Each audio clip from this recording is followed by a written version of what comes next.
अजीज तलबा व तलबात, अस्सलाम वालेकुम। मैं हूं आपका टीचर हसन महमूद फारूकी। मैं आज जो है वो 7th क्लास का मैथ का जो चैप्टर नंबर 6 है, डायरेक्ट एंड इनवर्स वेरिएशन जो है वो आपको टॉपिक जो है वो स्टार्ट करने की कोशिश कर रहा हूं और उम्मीद करूंगा कि आप बच्चों को इसकी समझ आ जाए। अजीज तलबा व तलबात, हम पहले जो है वो डायरेक्ट एंड इनवर्स जो directly proportional and inversely proportional वगैरह जो टॉपिक हैं वो भी इंशाल्लाह आपको लेके चलेंगे।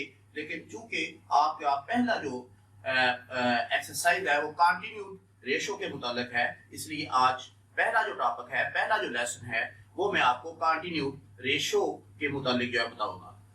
अजीज तलबा तलबात, जब तक जो है वो इब्तिदा जो है बुनियाद ठीक ना हो उस वक्त तक जो है वो हम क्वेश्चन को सॉल्व नहीं कर सकते। अजीज डियर स्टूडेंट्स, एक बात का ख्याल रखें कि अक्सर बच्चे जो हैं वो एक्सरसाइज को जो है वो अपना मेन टॉपिक समझते हैं। हालांकि मैं अपने स्टूडेंट्स को स्कूल में अक्सर ये समझाने की कोशिश करता हूं कि बेटा हमेशा जो शुरू में टॉपिक होता है उस पर एक्सरसाइज होती है। उसकी एक्सरसाइज का मतलब है रियाज करना, मशक करना। तो रियाज आप किसका कर रहे हैं? अगर आपको ये नहीं पता कि रियाज किसकी कर रहे हैं, आप एक्सरसाइज किसकी कर रहे हैं, तो फिर आप उन सवालों को समझ नहीं सकते। तो आज हम जो एक्सरसाइज शुरू करना है वो है 6.1। लेकिन 6.1 को जब हम शुरू करेंगे तो आपको इससे पहले जो है वो इस चीज का पता होना चाहिए कि हम ये एक्सरसाइज किसकी कर रहे हैं। तो अब आप ये बात, पहले मैं आपको लेसन नंबर 1 में ये बात समझाना चाहता हूं कि मैथ जो है उसकी हर एक्सरसाइज जो पीछे जो टॉपिक होता है उसका जो फार्मूला दिया होता है, जो उसकी डेफिनेशन दी होती है, उसकी एक्सरसाइज होती है। इसलिए हम एक्सरसाइज की तरफ बाद में हम आते हैं, लेकिन पहले जो है वो हमने देखना होता है कि हम ये जो एक्सरसाइज कर रहे हैं ये किसकी एक्सरसाइज करते हैं। अजीज तलबा व तलबात, ये चीजें आपने ज़हन में रखना है कि पहले जो तारुफ होता है, इंट्रोडक्शन होता है, जो चीज फार्मूला होता है, उसको समझने की जरूरत होती है। तो आज जो हमने एक्सरसाइज करनी है वो करनी है कंटिन्यूड रेशो पर। कंटिन्यूड रेशो,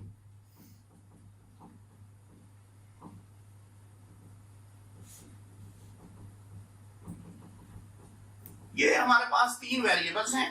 एक है ए, एक है बी, एक है सी। ए रेशो बी रेशो सी या ए निस्बत बी निस्बत सी हम इसे पढ़ते हैं। अजीज तलबा तलबात, अगर हम इस रेशो को लें तो वो हम इस तरह लिखते हैं। इसको हमने यूं लिखना है कि कंटिन्यूड रेशो को ए रेशो बी और फिर हमने लिखना है बी रेशो सी। ये आपकी एक्सरसाइज, इस पर आपने एक्सरसाइज करना है, इस पर आपने एक्सरसाइज करना है। अजीज तलबा तलबात, अगर आप ये रेशो लेते हैं तो फिर आपकी बात जो है वो क्लियर हो जाती है कि ये हमारे पास क्या चीज है। ये डेफिनेशन, इसकी पहले ये 2 लाइंस हैं। पहली, if the 2 ratios A and B and B and C are given for 3 quantities A, B and C, then the ratio A ratio B ratio C is called continued ratio, which can be written as A ratio B, B ratio C। और जब हमने इसे नीचे इसका answer लिखना है तो वो आएगा A ratio B ratio C। ये हमारे पास कंटिन्यूड रेशो बन जाएगी। यानी ये हमारे पास जो रेशो है ये दोनों में क्या है? कॉमन है। इसको हमने कॉमन नीचे लिख लेना है। जिस तरह का बेटा आपके पास एग्जांपल नंबर 1 जो है वो दी गई है कि A ratio B is equal to 1 ratio 2 है और B ratio C is equal to आपके पास है 2 रेशो 3। कहते हैं मालूम करें A ratio B ratio C। अब मैं जैसा कि आपको कहा है कि आपने किसी भी फार्मूले पर एक्सरसाइज करना होती है। अब ये सारी एक्सरसाइज जो है वो आपकी इस फार्मूले पर लगेगी। अब आपने इसको इस क्वेश्चन को आपने इसकी शक्ल में लिखना है। मसलन क्या, आप इसे लिख लें पहले A ratio B ratio C, continue ratio में आपने लिख लिया। अब A के नीचे आप A लिख देंगे, B के नीचे आप B लिख देंगे। अब ये देखें ए की जगह पर ए इज इक्वल टू का मतलब ये है कि ए का 1 है और बी का क्या है 2 है। ये हमने क्या लिख दिया 1 और ये क्या लिख दिया 2, ये आ गया दरमियान में रेशो आ गया 1:2। और इसके बाद ये है b:c, b के नीचे हमने क्या लिख दिया 2 और c के नीचे क्या लिख दिया 3। अब हमने इसका कार्डिनल रेशो करना है तो क्या आ गया आपके पास 1:2, रेशो क्या आ जाता है 3 और ये आपका क्या हो गया आंसर आ गया। ये रिक्वायर्ड आपका आंसर है। इसके बाद आपके पास है एक्सरसाइज 6.1 के पहले आपके पास 5 क्वेश्चन हैं। ये हमारा आज का जो है वो टॉपिक होगा, आज का ये लेसन इस में होगा। मसलन एक्सरसाइज 6.1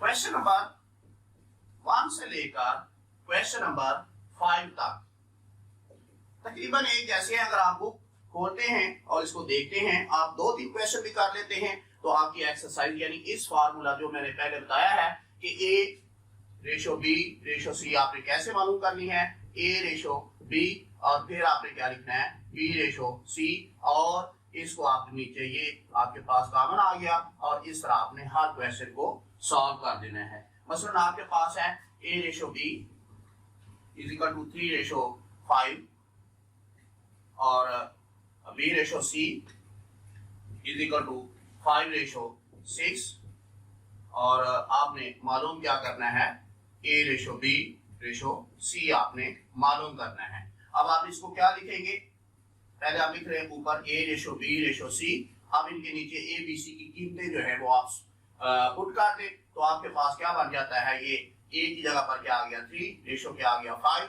फिर क्या आ गया ये B है, B का क्या आ गया 5 और रेशो क्या आ गया आपके पास 6 और इसका आंसर क्या आ गया 3:5, रेशो क्या आ जाएगा 6।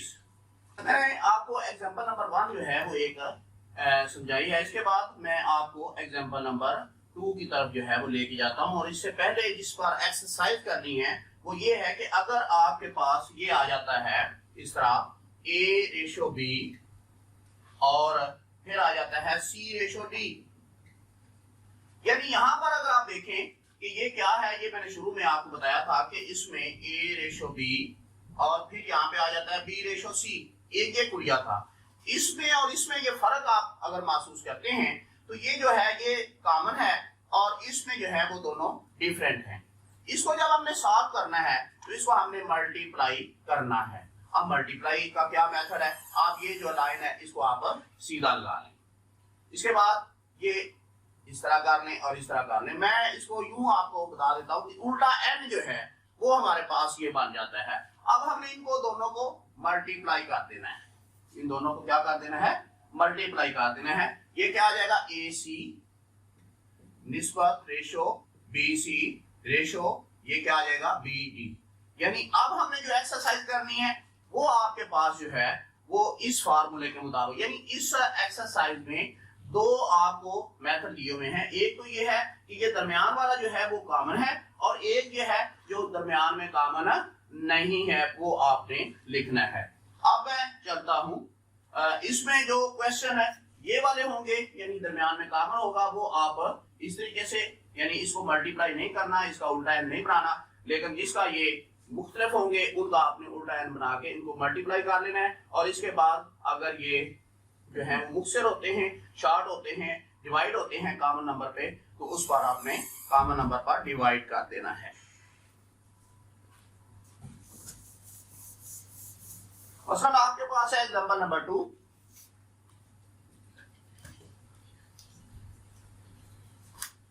एग्जांपल नंबर 2 में आपको दिया हुआ है 2 नाम दिए हुए हैं, एक सलीम और हैदर की इनकम है उसके दरमियान जो है वो आपको दिए हुए हैं, और दूसरा जो है वो आपके पास इमरान और उसकी इनकम दी हुई है। सबसे पहले आपने ये देखना है कि दोनों में कॉमन कौन सा है, यानी पहला जो है वो है सलीम और हैदर, दूसरा है इमरान और सलीम। यानी सलीम जो है वो आपके पास 2 दफा है, दोनों कॉमन है, जो कॉमन हो उसको आपने दरमियान में लिख लेना है। क्या आ गया, ये आ गया सलीम और सलीम के साथ जो हैदर है, अब हैदर को आप पहले लिख लें और इसके बाद आप जो है वो इमरान लिख लें, तीसरा जो बंदा है। अब आप हैदर, ये शुरू में सलीम हैदर, यानी पहले सलीम है और फिर हैदर है, लेकिन यहाँ पर जो आपने लिखा है वो हैदर पहले है और सलीम बाद में है, इसलिए इस रेशो में सलीम का जो नंबर है वो 2 है और हैदर के लिए जो है वो 3 है, इसलिए 3 पहले हम लिखते हैं और 2 जो है वो बाद में लिखते हैं। अब दूसरे नंबर पे इमरान पहले है और सलीम बाद में है, इसलिए इमरान के लिए जो आगे इक्वल के बाद है वो 1 है और सलीम के लिए जो है वो 5 है, इसलिए 5 को हम दरमियान में लिखेंगे और 1 को हम आखिर पर। अब जिस तरह मैंने दिखाया कि ये जो क्वेश्चन है इसमें ये 5 दोनों कॉमन थे, हमने एक दफा इसे मल्टीप्लाई नहीं किया। अब ये सलीम के नीचे जो है वो 2 और 5 जो है वो आपके पास डिफरेंट है, और जब डिफरेंट है तो इसके लिए मैंने आपको बताया था कि आपने इस तरह, आप जो याद रखना है वो आपने किस तरह करना है कि ये आप उल्टा n जो है वो आप बना लेंगे, और इसका मतलब ये है कि इसको इसके साथ मल्टीप्लाई करना है, रेशो इन दोनों को आपने, और इसको इसके साथ ये मल्टीप्लाई कर दें, क्या आ गया 15, रेशो क्या आ गया 10, रेशो क्या आ गया 2।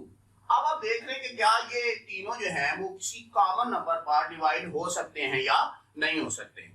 अगर तो हो जाते हैं, मतलब ये 2 है सबसे छोटा है, इसमें देखिए ये 2 और 10 जो है ये तो डिवाइड हो सकते हैं, लेकिन 15 जो है वो 2 पे डिवाइड नहीं हो सकता, इसलिए इनकी हैदर, रेशो सलीम, रेशो इमरान ये आ जाती है और आप इसको आंसर जो है वो ये बन जाता है। इसके बाद आपके पास है एग्जांपल नंबर 3।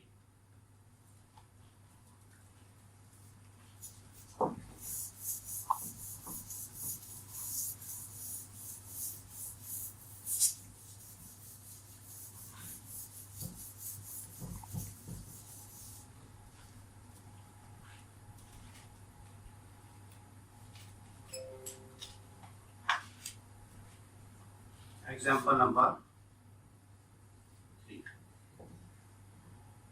ये बेटा आपको दी हुई है a ratio b is equal to 1 ratio 3 और b ratio c is equal to 2 ratio 5,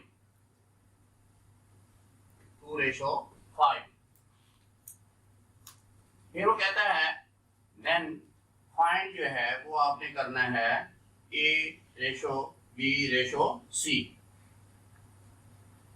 ये आप उसी तरीके से लिखेंगे कि क्या आ गया आपके पास a b जो है वो 2 दफा आ रहा है, इसलिए ये सेंटर में आ जाएगा, ये आ गया 1, रेशो क्या आ गया 3, फिर क्या आ गया 2, रेशो क्या आ गया आपके पास 5, और इन दोनों को आपने मल्टीप्लाई किया, ये क्या आ गया 2, रेशो ये दोनों 1 क्रॉस 2 करने, रेशो क्या आ गया 3 क्रॉस 2, रेशो क्या आ गया आपके पास 3 क्रॉस क्या आ गया 5, ये आ गया 2, रेशो क्या आ गया 6, रेशो क्या आ गया 15। अब ये आपके पास जो आया है वो है a ratio b ratio c, लेकिन जो क्वेश्चन में है वो आपके पास है फाइंड करें आप a ratio c, find a ratio c।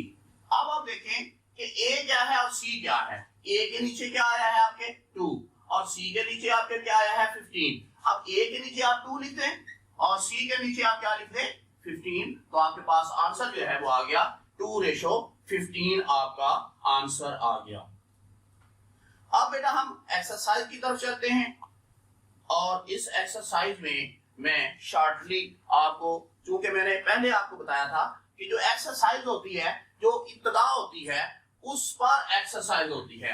अब ये जो हमने 3 एग्जांपल की हैं बिल्कुल इसके साथ जो हैं वो आपके क्वेश्चन मिलते होंगे। अब आपका ये ज़हन है कि आपकी ये जहानत है कि आप इनमें से क्वेश्चन तलाश करें, 3 एग्जांपल के साथ कौन कौन सा क्वेश्चन जो है वो मिलता है। पहले अब मैं क्वेश्चन लिखूंगा और आपको साथ ये बताऊंगा कि ये एग्जांपल नंबर 1 के साथ है, ये एग्जांपल नंबर 2 के साथ है और ये एग्जांपल नंबर 3 के साथ है, एग्जांपल नंबर 3 के साथ है। अजीज तुलबा का बात इस तरह की ये है, आपके पास a ratio b is equal to क्या है 3 ratio 5 and b ratio c